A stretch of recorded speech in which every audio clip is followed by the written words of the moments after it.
Bonjour, pourquoi et comment fuir le profil pervers narcissique, que ce soit un homme ou une femme? Eh bien, d'abord, interrogeons-nous sur le pourquoi. La personnalité, le trouble de la personnalité pervers narcissique exerce un harcèlement moral au quotidien. Ce harcèlement va croissant avec le temps et il s'exprime par des micro-violences quotidiennes. Elles sont de plus en plus fréquentes et cela se manifeste au début par une séduction narcissique qui n'est pas une séduction amoureuse, mais une tentative d'amener l'autre dans ses filets.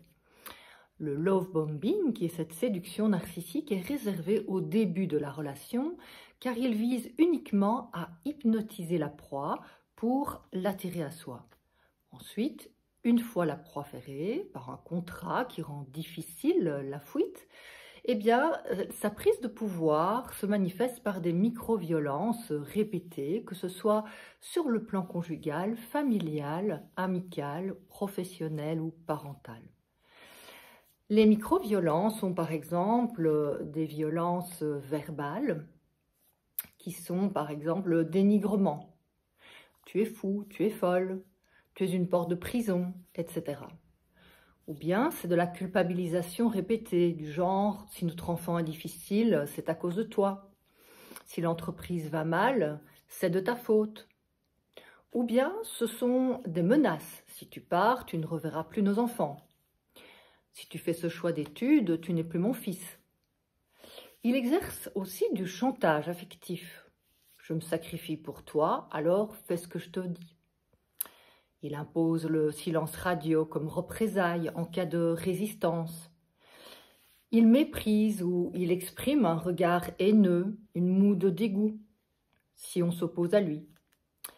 Il change de sujet pour ne pas résoudre les problèmes et avoir le dernier mot, obtenir la domination sur l'autre. Il regarde son téléphone pendant la conversation, pour finalement faire sentir à l'autre qu'il n'est rien à ses yeux. Il nie les perceptions de la victime, en disant par exemple « je n'ai jamais dit ça ». Il ment, il transforme les paroles, il réinvente l'histoire. Il casse aussi l'ambiance par des comportements dénigrants ou du mépris, comme je viens de le dire. Il casse le moral de l'autre par une parole assassine. Le dialogue est donc impossible car ce type de trouble de la personnalité refuse toute remise en question et cherche le pouvoir à tout prix. C'est une question de survie pour ce profil de personnalité qui lutte contre des angoisses psychotiques inconscientes. C'est une angoisse de type schizophrénique ou paranoïaque. L'autre est une menace, l'autre est l'ennemi à abattre et il est important pour ce profil d'anticiper l'agression violente en agressant violemment.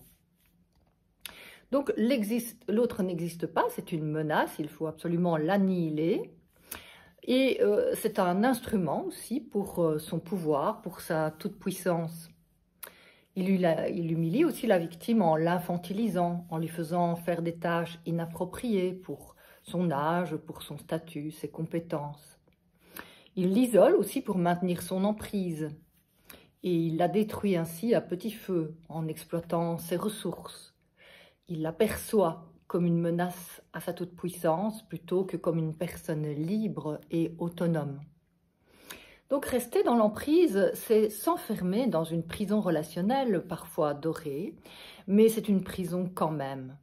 Et la victime perd petit à petit son autonomie, sa liberté de penser, de ressentir, d'exprimer son avis, d'exprimer ses émotions. À la longue, la victime souffre d'un stress chronique, invalidant pour sa santé à la fois physique et mentale. Cela peut se traduire par exemple par de l'anxiété chronique, des sueurs, des palpitations, des insomnies, des maux de ventre, des maux de tête répétés, de l'hypervigilance, une anesthésie émotionnelle par dissociation du corps ou une anesthésie sensorielle. Le recours à des drogues, à l'alcool, aux écrans, une perte d'estime de soi, de confiance en soi, un sentiment de danger, une culpabilité, de la honte, de la fatigue, un repli sur soi, ou bien des crises de colère inappropriées, etc. La victime peut souffrir finalement de maladies du stress, comme par exemple les maladies de l'immunité. Sous emprise, elle apprend à survivre, à se suradapter à l'autre, à anticiper ses besoins pour éviter toutes ces micro-violences, et elle satisfait les moindres désirs de ce profil de personnalité, car elle sait que toute prise de distance l'expose à des représailles violentes. Elle marche sur des œufs, elle n'arrive pas à apaiser le pervers ou la perverse narcissique. Elle ne peut dialoguer, trouver des solutions, puisque ce profil recherche à persuader et à imposer sa domination sans pouvoir écouter. Si la victime exprime des émotions, un désaccord, elle reçoit des projections négatives de la part de celui-ci ou de celle-ci, et donc il y a une négation de sa vie psychique pour ne pas ressentir de la vulnérabilité. Comment fuir alors? Eh bien, fuir, c'est d'abord d'avoir une perception positive de la fuite et non une perception négative, car souvent la victime se culpabilise et voit ça comme une démission de ses responsabilités. Au contraire, c'est tenter de prendre la responsabilité de ses besoins, de sa propre vie, et de satisfaire ses besoins à la sortie de l'emprise. À l'inverse, rester finit par épuiser la victime, la rendre malade, incapable de prendre soin de ses besoins et de ceux de ses enfants. À la longue, elle n'est plus en mesure de les protéger. Mais la fuite demande une préparation, car ce profil de personnalité perverse narcissique exerce des représailles aussi après la séparation. Cette préparation est à la fois donc physique, mentale, émotionnelle et matérielle. Elle suppose d'abord un déclic, c'est la goutte d'eau qui fait déborder le vase. Et c'est une réaction totalement subjective, variable d'une personne à l'autre, ce n'est pas mesurable, on ne sait pas quand le vase va déborder, quand la prise de conscience va pouvoir se faire. Donc le risque évidemment c'est de s'habituer à la violence. Des études ont montré que les victimes s'habituent à la violence quand celle-ci est répétée et de plus en plus intense, comme c'est le cas dans le harcèlement moral. Une fois le déclic présent, par contre, la victime peut d'abord tenter de chercher des personnes ressources, susceptibles de l'aider, de se sécuriser. Par exemple, un psychothérapeute, un médecin, un avocat, des amis. Et cette sécurité, eh bien, elle passe par une relation bienveillante, empathique et sans jugement. Elle facilite l'accès aux ressources de la personne et la découverte de ses besoins. Elle peut l'aider à trouver des ressources, par exemple, dans une activité physique agréable, faire un sport, un cours de yoga, participer à une activité créatrice, ça c'est une ressource créative, ou bien participer à un groupe de parole, c'est une ressource relationnelle, ou bien essayer de trouver des souvenirs où la personne a déjà pu éprouver de l'apaisement. Par exemple, un lieu de sécurité ou un lieu où elle a pu se sentir heureuse. Tout ce qui peut augmenter sa prise d'autonomie et son niveau d'énergie peut l'aider à se préparer à fuir. Elle peut ainsi conscientiser l'emprise, les violences et les pertes subies. Durant cette préparation, eh bien, il est important de contre-manipuler, faire comme si de rien n'était pour éviter les représailles. La personne prépare des documents importants pour sa fuite. Elle peut préparer aussi les objets qui sont significatifs et importants pour elle, noter des numéros de téléphone d'appel au secours et surtout faire des doubles des documents importants, des doubles des clés. S'il y a des enfants, eh bien, il est nécessaire de les préparer car ils ont été témoins des violences quotidiennes, soit directement, soit indirectement. Par exemple, en étant dans leur chambre, ils ont pu entendre les cris et les paroles violentes ou parfois un coup qui est parti et des portes qui ont claqué, etc. Donc ces enfants ont besoin d'être sécurisés, ils sont souvent dans un état de grande insécurité et d'avoir besoin de secours. Donc avoir un numéro d'appel de secours est très important, connaître un lieu où se réfugier. Il vaut mieux fuir évidemment un jour où le conjoint ou la conjointe est absente pour éviter les représailles. Et cela implique évidemment d'avoir trouvé un lieu, d'avoir trouvé des personnes ressources, même temporairement. Si les enfants sont instrumentalisés, ce n'est pas possible de les préparer car ils servent alors d'espions. Et la priorité, eh bien, c'est d'abord de sauver sa peau pour ensuite pouvoir les aider. La fuite suppose d'être prêt à faire face aux représailles post-séparation, par exemple la diffamation auprès de l'entourage, dans le milieu professionnel, auprès des amis, ou bien des tentatives de prise d'otage des enfants au niveau financier, au niveau matériel également. Cependant, la fuite est un moyen de s'offrir et d'offrir aux enfants une sécurité intérieure, surtout d'abord, une sécurité extérieure aussi, une écoute de ses émotions, de ses besoins qui ont été niés par le profil pervers narcissique. C'est une possibilité de trouver un espace de sécurité pour reconstruire son identité, prendre soin de sa santé. Il est possible ainsi d'être plus serein pour donner une co-régulation émotionnelle à ses enfants, être un modèle de parents sécurisants, libres, heureux, qui peut aider les enfants à faire de même. La vraie démission de ses responsabilités est le renoncement à vivre, à chercher de l'aide. Et cela ne permet pas de protéger les enfants exposés aux micro-violences quotidiennes. Ils n'ont pas alors d'autres points de repère que ceux du parent pervers narcissique.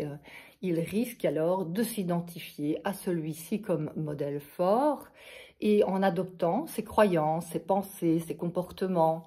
Par exemple, il faut être dur et cruel pour survivre dans ce monde cruel. Ou bien ils espèrent ne pas subir de représailles, de violences, en n'étant pas rejetés par le parent pervers narcissique s'ils se soumettent. Ils préfèrent refuser alors le dialogue et la négociation comme le fait le parent pervers narcissique. Les carences affectives et les négligences qui accompagnent la relation d'emprise du parent pervers narcissique sont dommageables pour la santé physique et mentale des enfants également, car ça augmente le niveau de cortisol, d'adrénaline dans le corps, les réponses de suradaptation, le risque de dissociation traumatique, de sidération du corps, l'impuissance apprise, la soumission apprise, et donc la répétition de relations d'emprise plus tard.